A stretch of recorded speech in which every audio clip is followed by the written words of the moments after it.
बहुत समय पहले की बात है। रुद्रनगर नाम के राज्य में रघुवीर नामक एक बलवान राजा शासन किया करता था। राजा रघुवीर बलवान होने के साथ साथ घमंडी और बहुत जिद्दी भी था। जो भी काम राजा एक बार ठान लेता था तो उसे करके ही मानता था। अगर राजा को कोई भी काम पसंद नहीं आया तो काम करने वालों को कड़ी से कड़ी सजा दिया करता था। किसी युद्ध के दौरान राजा की एक आंख और एक पैर चली गई थी, इसलिए कर्मचारी उसे सनकी राजा के साथ साथ अपाहिज राजा भी कहते थे। एक दिन राजा सबसे पहले राज्यसभा में पहुंचा। राज्यसभा शुरू हुआ नहीं था क्योंकि कोई भी कर्मचारी और कोई मंत्रिमंडल अभी तक आए नहीं थे। राजा सबसे पहले पहुंचा था, इसलिए वह राज्यसभा के अंदर इधर उधर घूमने लगा। इतने में उसकी नजर अपने पूर्वजों के बड़े बड़े तस्वीरों पर पड़ी जो राज्यसभा के दीवारों पर लगी थी। वो सोचने लगा, मुझे ना कोई कर्मचारी पसंद करता है ना कोई मंत्री। ऐसे में मैं मर भी जाऊं तो पता नहीं लोग मेरी तस्वीर दीवारों पर लगाएंगे या नहीं, और अगर लोग लगा भी लेंगे तो पता नहीं कैसी तस्वीर लगाएंगे क्योंकि मेरी एक आंख और एक पैर तो है ही नहीं।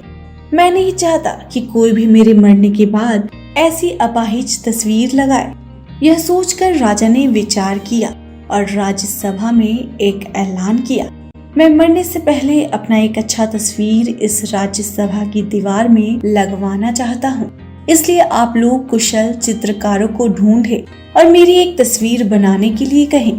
राजा के ऐसे ऐलान ने सबको हैरानी में डाल दिया। सब लोग परेशान होने लगे। मंत्रियों ने ऐलान करवा दिया, गांव-गांव में खबरें पहुंचा दी गई और बोल दिया गया, हर एक गांव से एक चित्रकार जाकर राजा की एक तस्वीर बनाएगा। जो चित्रकार राजा का सबसे अच्छा तस्वीर बनाएगा उसको भारी इनाम मिलेगा। ऐसी खबर ने राजा के कई चित्रकारों को परेशानी में डाल दिया।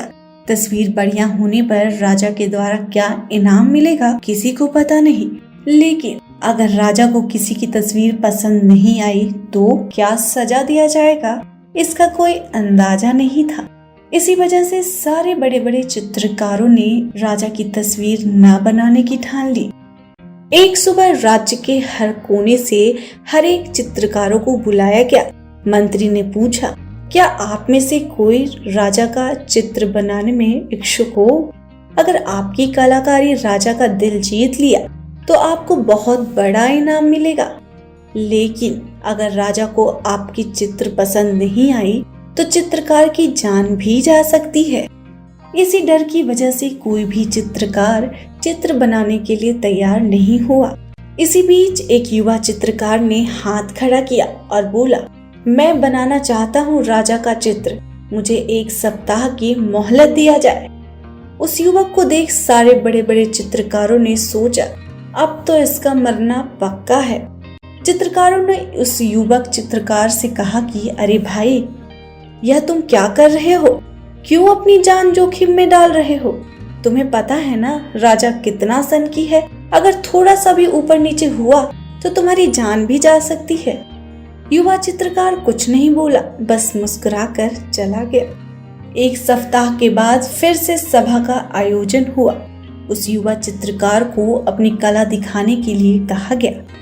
युवा चित्रकार ने राजा की ऐसी तस्वीर बना दी थी जिसने सभा में मौजूद सबको अचंभित कर दिया। युवा चित्रकार ने राजा को घोड़े पर सवार होकर धनुष बाण चलाते हुए दिखाया था, जिसमें उसका अपाहिज पैर घोड़े के उस पार छुपा दिया था और एक आंख बंद कर दिया था, ताकि चित्र देखकर ऐसा लगे कि राजा किसी शिकार को निशाना साध रहा है। राजा उस युवा चित्रकार पर बहुत खुश हुआ और बहुत बड़ा इनाम दिया। इसलिए दोस्तों, अगर किसी को भी खुश करना हो तो जितने हो सके उसकी कमियों को छुपाकर उसकी अच्छाई को दिखाना चाहिए और असफलता की डर से अपना काम छोड़ना नहीं चाहिए। आपको हमारी यह वीडियो कैसी लगी? अपना विचार कमेंट बॉक्स में जरूर दीजिएगा। अगर पसंद आई तो इस वीडियो को लाइक और शेयर कीजिए और हमारे इस चैनल को सब्सक्राइब करना ना भूलें।